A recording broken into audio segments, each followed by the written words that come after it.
Russell Tribunal on Palestine.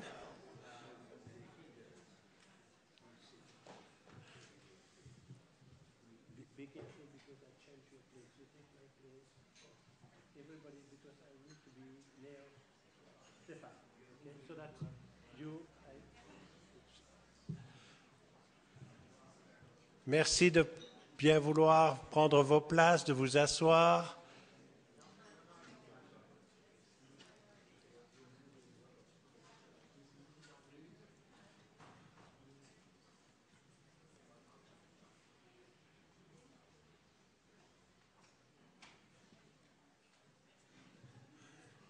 So, thank you. Thank you, everybody. And I must say I appreciate your capacity to give to this tribunal this character of dignity. Merci, je vous prie de vous lever pour la rentrée du tribunal.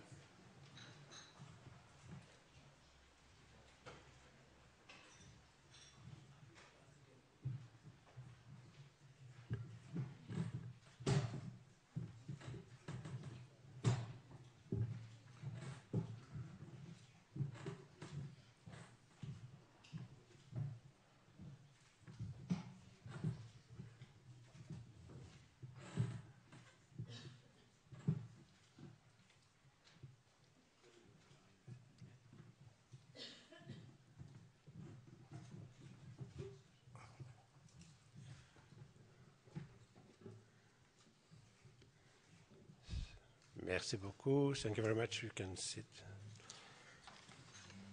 And this session will be chaired by Ambassador de France, Stéphane Hessel.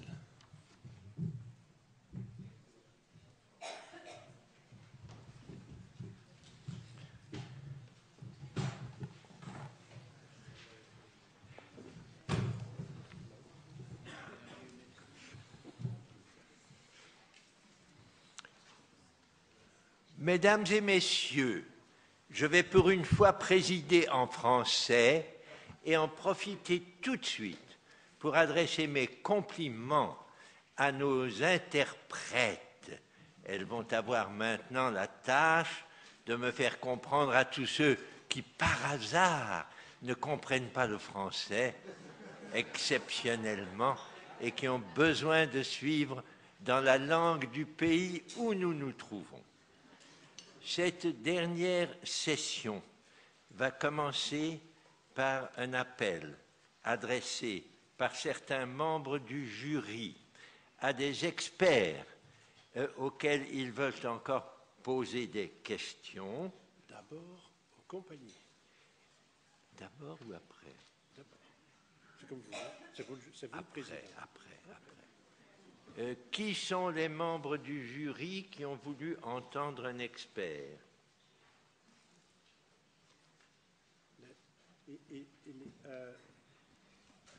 Dear Chair, there are two persons that we are willing to listen to. One was Mario Franzen, expert on Dexia. Est-ce que M. Franzen a la gentillesse de revenir à la tribune? Merci. And the question was, la question posée à M. Franzen est, il semblerait qu'en Belgique, il y a eu au niveau des institutions publiques, les communes et les provinces et des villes, des réactions contre Dexia. Est-ce qu'il peut donner une information à ce sujet? Donc je vais essayer d'aussi continuer dans la langue de Voltaire. Et je vais m'adresser un petit peu plus dirigé vers le public parce que c'est plutôt une question liée aux campagnes. Et donc voilà, le public est plus impliqué. La première chose que je veux dire, c'est un élément important pourquoi jusqu'à maintenant la campagne Dexia a quand même eu pas mal de succès, c'est l'organisation. Dès le début, dans la campagne, on a pris le volet et le choix d'essayer d'organiser le plus possible les gens autour de cette campagne et autour de nos exigences pour demander que Dexia rompe tous ses liens avec l'occupation. Maintenant, il y a plusieurs niveaux dans la campagne qu'on a offert, qui a ouvert plusieurs portes aux gens de s'impliquer. Une banque assez grande comme Dexia a besoin d'une réponse aussi assez grande. Et c'est pour ça qu'on a développé une plateforme assez intéressante, mais quand même qui ouvre assez des portes aux organisations de nous rejoindre. Et maintenant, on a 78 organisations différentes en Belgique qui ont adhéré à la plateforme. These are the solidarity groups. These are municipalities of the campaign of Belgium all around the country. These are political parties. There are the NGOs and other diverse companies. And these organizations can do different things. And the popular level is the most important level that we have. We did the signing of petitions, we did the actions in front of the Dexia branches, manifestations, etc. But you also have to be creative, and I want to mention one specific thing we did. Every company has its complaint line.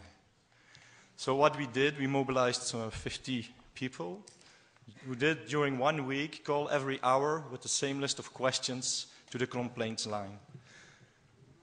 Wednesday afternoon, it was already a nice discussion that the volunteers could have with these people there, because they start to know the campaign also very well. And they were very happy that we called, because usually they don't have anything to do, they said. But we could manage to find some other friends to join us, so it was not a problem. So the popular level is very important to do. Second, and this is specific for a company as Dexia, was our work towards the shareholders. And the shareholders, in this case, the different political levels in Belgium. And there I think it's also a specific option we took. We didn't go against the shareholders as such. We didn't go into them or confront them as being responsible of everything that's happened with the bank and what they did in the settlements. We tried to convince them to take a stand against what the bank was doing in the settlements. So we opened up possibilities that the shareholders, if it was the national governments, the local governments, to ask questions in Parliament, but also to vote motions asking the bank not to continue these policies because they were shareholders. Second option was to try to get some members of the board at our side. Different groups of actionaries, of shareholders, are not satisfied with what's happening in the Dexia Bank and what they are doing in the settlements. The Christian Workers Movement is one of the shareholders, and we know that the militants of this organization do not really agree with what the bank is doing in the settlements. So instead of opposing them and confronting them as being responsible, we opened up the debate with them and see what they can do, which political weight they can bring in the campaign. And last but not least, we also tried to talk to Mr. Jean-Luc Dehane, Pierre Mariani, and also Stéphane de Crane, which is the CEO of the Dexia Belgium branch. We managed more or less to get in contact with them, but it was not really a discussion, as I explained this morning. But there's more. Everybody can be a shareholder of a private company. And one share is enough to attend a general assembly. So think about it. The Dexia share in the stock auction in Belgium today is 3 point something euro. You can manage to obtain one. It's not a big investment. And I want to make a call already now, also for the people watching on the net.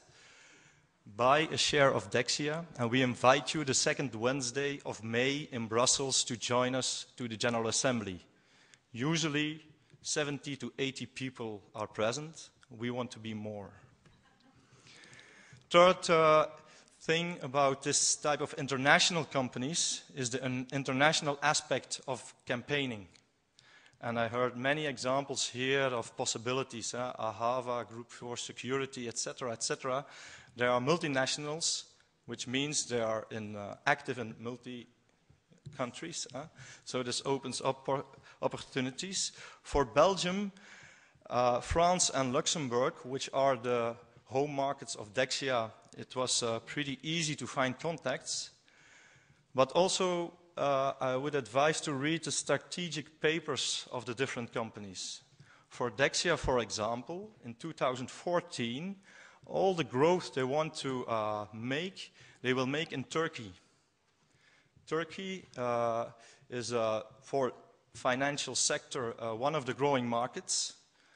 Belgian banks are there, Spanish banks are there, everybody is there, and Dexia wants to, through his 99.8% controlled bank, the Danish bank, grow largely. So we also made contact with groups in Turkey, and the first press statement was published a few weeks ago there.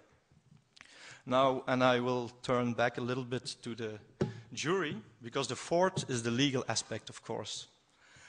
For us as a campaign, and I want to stress, I'm only here as the spokesperson, we're 78 organizations, it's a principled stand we take. We cannot agree that the Belgian company is involved in the occupation. If we have a legal basis to prosecute, yes or no, it doesn't really matter. But, and I think for many experts that brought their cause before the jury here, we wonder and we want to see if it's possible to have some legal action done. And I'm really, and many I think, are looking forward to the conclusions and see if we also on a legal basis we can find means to work together and to link up the campaigning with the legal aspects and introduce legal aspects into campaigning. Merci. Je me tourne maintenant vers mon voisin. Quel est le prochain expert que nous souhaitons entendre? Monsieur John Hillary, Executive Director of Warlord. Est-ce que Monsieur John Hillary a la gentillesse de venir? Merci.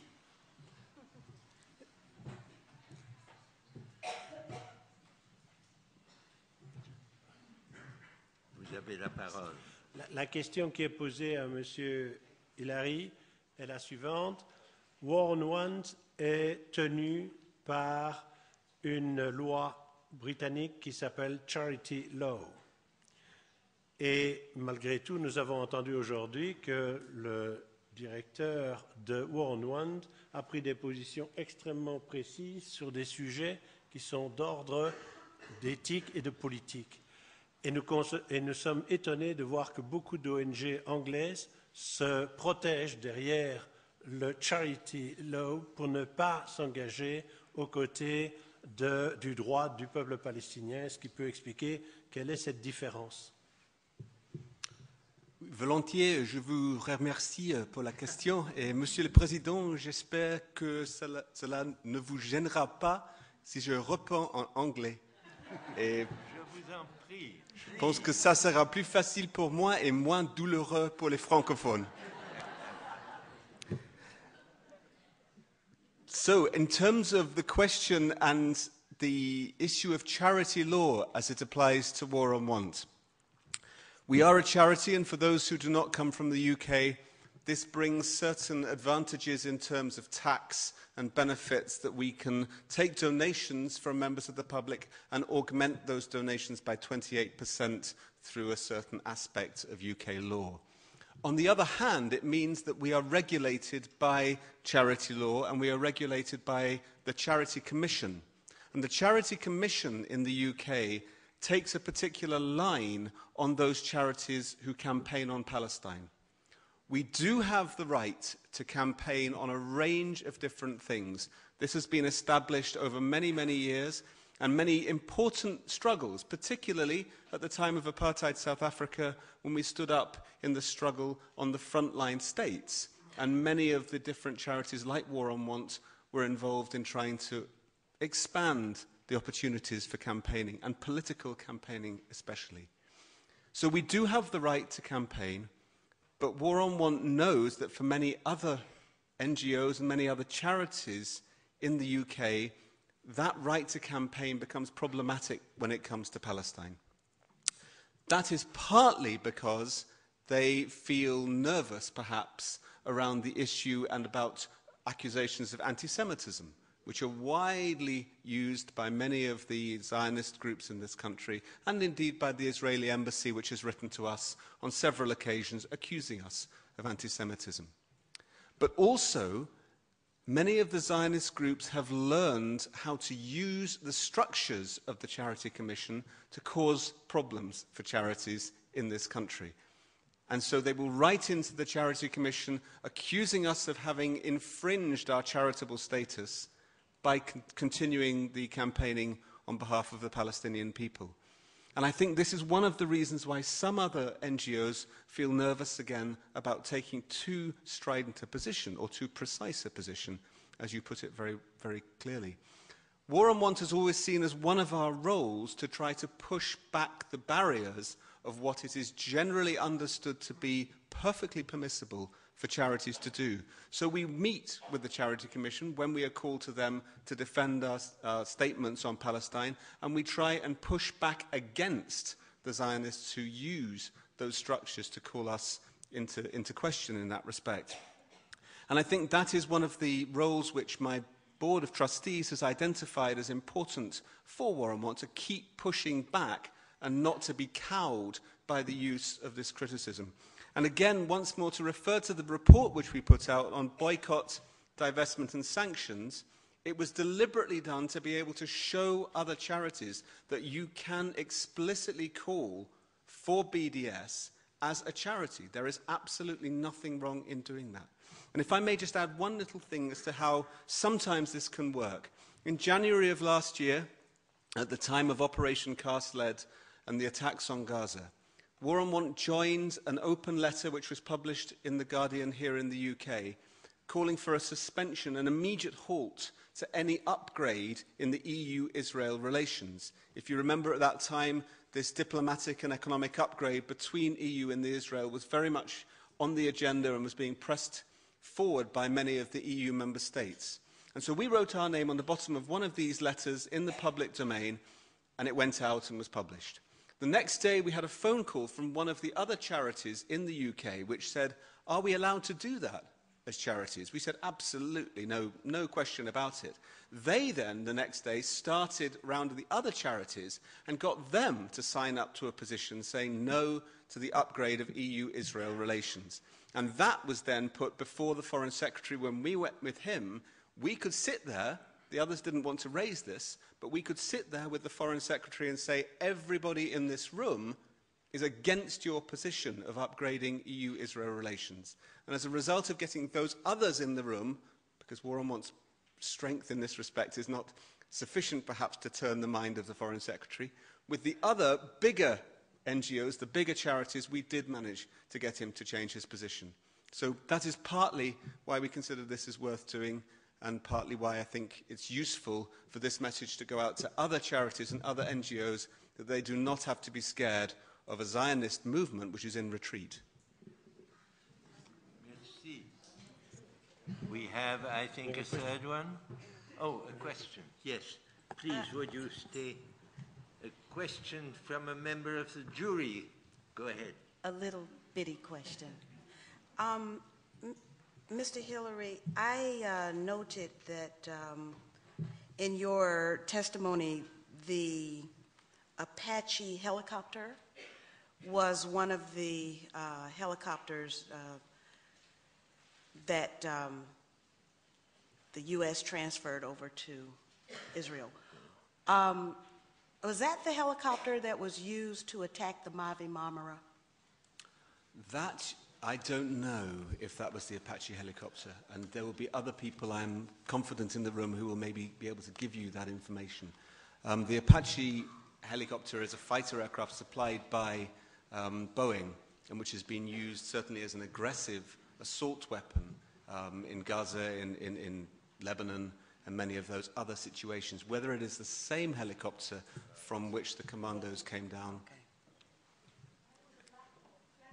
Black Hawk is the word from the audience. And it's made by who? Who makes a Black Hawk? ne veux pas commencer à discuter avec Quelqu'un? ça. Non. We think maybe Lockheed, but Well, yeah. Vous en parlerez.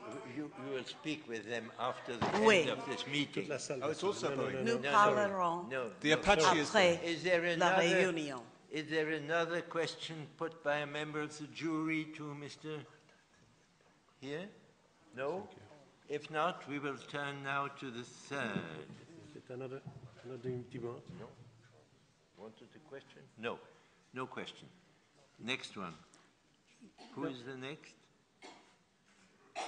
No. On a demandé, ils ont dit non. Only one information then. You must know that, je continue en français, c'est donc il y a exactement 2 ans, c'est au sommet du Bilderberg à Ottawa. Qu'est-ce que le Bilderberg? Durant la guerre froide, il y avait 2 grands rassemblements des penseurs et des décideurs occidentaux. L'un c'était la trilatérale et l'autre c'était le Bilderberg. La trilatérale n'existe pas pour l'instant. Le Bilderberg a continué son travail. Et le Bilderberg est actuellement présidé d'ailleurs par un comte, une personne de la noblesse, qui a été commissaire européen.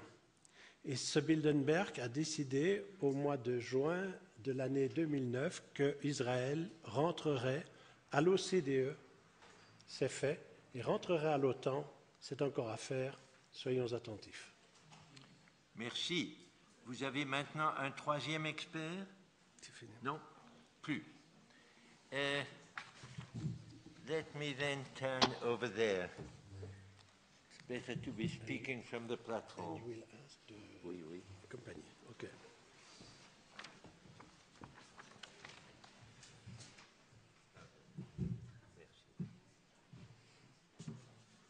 Premièrement, nous avons reçu des différentes corporations auxquelles nous avons adressé nos questions. Nous avons reçu 3 réponses. 3 réponses, vous vous en souvenez. Je vais demander peut-être à Pierre Galland, notre coordinateur, de nous dire quelles sont ces 3 compagnies qui ont apporté une réponse. Monsieur Galland. La réponse la plus importante, c'était le fonds de pension PFZW de Hollande.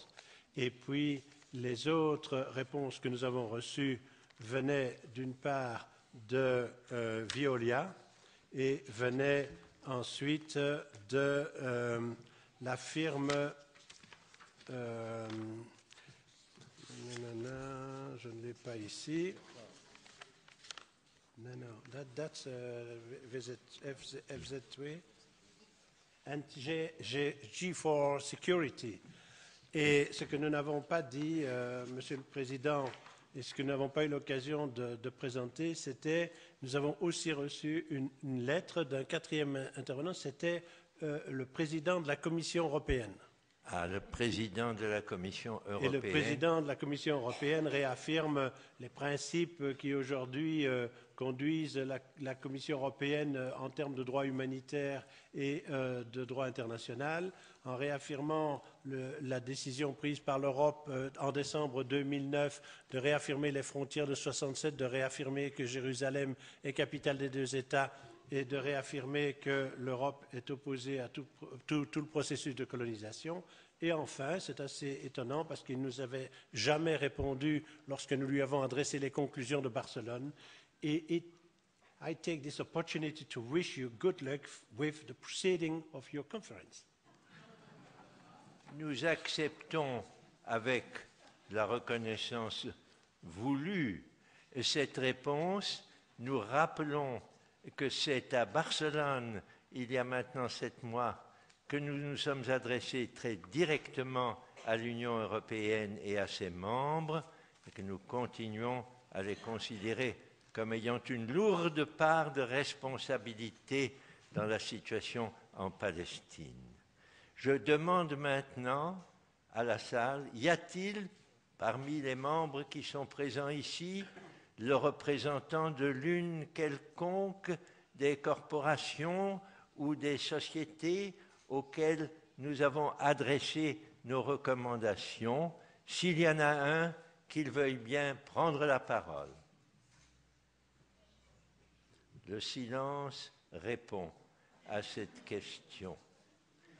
Je le regrette d'autant plus qu'il me semble essentiel que notre tribunal recèle pour la Palestine soit un tribunal équitable, qu'il ne se laisse en particulier pas emporter, c'est difficile, par l'émotion que lui procurent les différents témoignages que nous avons entendus.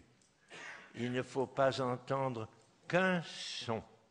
Il faut savoir aussi que de l'autre côté, il y a des intérêts retranchés qui ont besoin d'être pris en considération.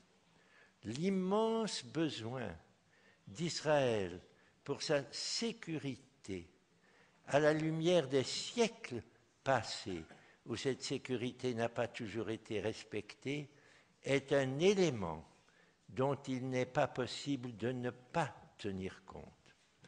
Il n'en est pas moins vrai qu'au cours de ces 2 journées que nous avons passées ensemble, au cours desquelles je dois d'abord rendre hommage au coordinateur et à l'équipe qui l'a entouré pour faire de ces 2 journées, il me semble que vous serez d'accord pour moi pour dire que ce sont 2 journées extrêmement intéressantes qui nous ont permis de bien comprendre un certain nombre de problèmes liés à ce qui était le sens fondamental de cette 2e session, connaître les violations, les complicités qui incombent à des corporations, c'est-à-dire à des sociétés internationales, privées ou semi-privées, mais non pas aux États, qui sont chaque fois derrière ces sociétés. Il sera difficile pour nous de distinguer dans nos conclusions ce qui relève véritablement des sociétés, banques, sociétés d'armement, sociétés financières, dont les problèmes ont été évoqués au cours de ces 2 dernières journées, et ce qui relève, bien entendu, non seulement du gouvernement israélien et de l'armée israélienne, mais aussi des États qui appuient ces sociétés, ces corporations, qui sont souvent les moteurs de leur action.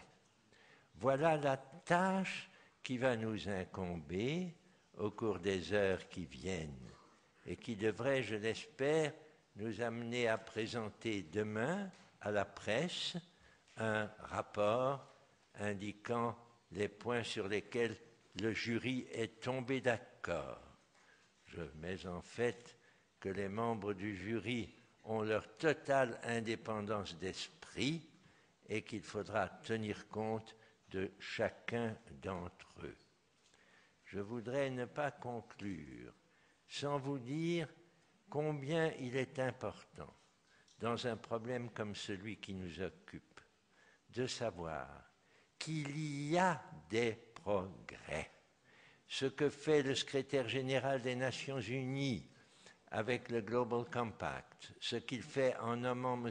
Roger représentant spécial pour les problèmes de droits de l'homme dans les grandes sociétés, ce sont des amorces.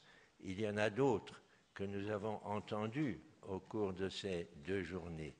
Mais ces amorces n'ont de chance de devenir demain des réalités, c'est-à-dire de vrais progrès pour la protection du peuple palestinien et son accession à un État auquel il a droit comme tous les peuples, que si chacune et chacun d'entre nous utilise son énergie pour aller là où il y a de l'espoir, notamment pour soutenir cette grande opération, le BDS, Blocus, Désinvestissement, Sanctions, qui est maintenant reconnu au plan international comme légitime et qu'aucun gouvernement devrait pouvoir considérer comme une atteinte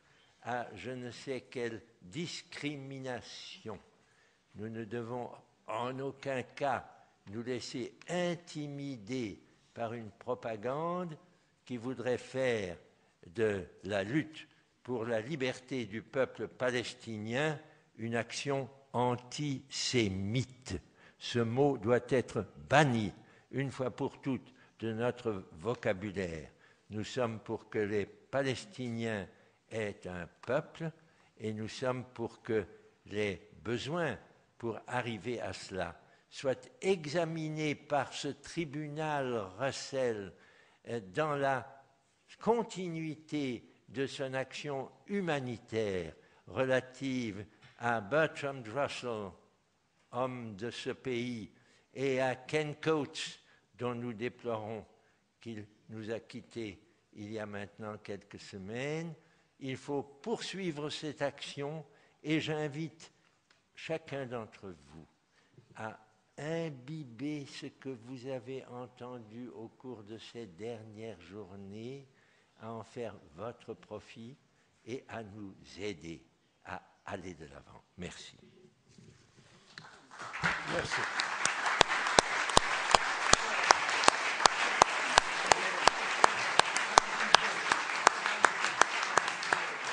Merci. Merci au président du tribunal pour ces paroles très engageantes pour ce que nous avons fait. Alors vous devez savoir que nous terminons donc cette deuxième séance d'audition du tribunal et que le jury va se retirer. Le jury va se retirer et d'ici 1h30, il va rentrer en séance pour tirer les conclusions de cette session. Et vous avez appris donc par le président que demain à Amnesty, nous sommes accueillis pour rencontrer la presse et faire connaître les conclusions du tribunal. Nous allons très vite aussi vous faire connaître ces conclusions parce que nous pensons qu'elles peuvent aider chacun d'entre nous dans le travail que nous faisons pour faire en sorte que nous vivions dans un monde de justice et de reconnaissance des droits de chaque peuple à vivre dans la dignité, dans l'indépendance. Et c'est Amnesty, oui. Et de même, je tiens à vous dire que déjà, nous avons entrepris les négociations et je remercie d'ailleurs les amis qui sont ici et qui viennent d'Afrique du Sud parce qu'effectivement, nous tiendrons la 3e session du tribunal Russell sur la Palestine, sur un thème précis qui est « Est-ce que le crime d'apartheid est applicable aujourd'hui à Israël ?» Cette session aura lieu durant l'année 2011. Nous ne pouvons pas encore vous donner les dates exactes, mais nous sommes convaincus que le travail que nous avons engagé doit se poursuivre et que cette 3e session aura bien lieu. Soyez-en convaincus. Nous demandons effectivement, dès cet instant, que l'ensemble des comités nationaux qui nous ont aidés jusqu'à présent, d'abord, fassent un travail pour faire connaître les résultats de cette 2e session et fassent le travail qui a permis de faire en sorte que nous puissions nous réunir ici aujourd'hui. C'est sur base de l'effort citoyen que ce tribunal peut exister. C'est sur base de l'effort citoyen que ce tribunal continuera à exister. Je vous remercie pour votre présence et je vous souhaite un bon travail pour le futur de vos actions en tant qu'experts, en tant que témoins, en tant que comités nationaux, en tant qu'associations, en tant qu'ONG, pour faire en sorte que nous créions petit à petit ce vaste mouvement citoyen qui a permis à l'époque d'être aux côtés du peuple d'Afrique du Sud et avec les syndicats, avec les églises, avec les grandes associations et les grandes ONG, d'aboutir à mettre fin à ce qui est vraiment aujourd'hui un crime contre un peuple. C'est le crime de lui priver d'avoir droit à sa liberté, d'avoir droit à son État. Je vous remercie. Et merci à tous les membres du jury.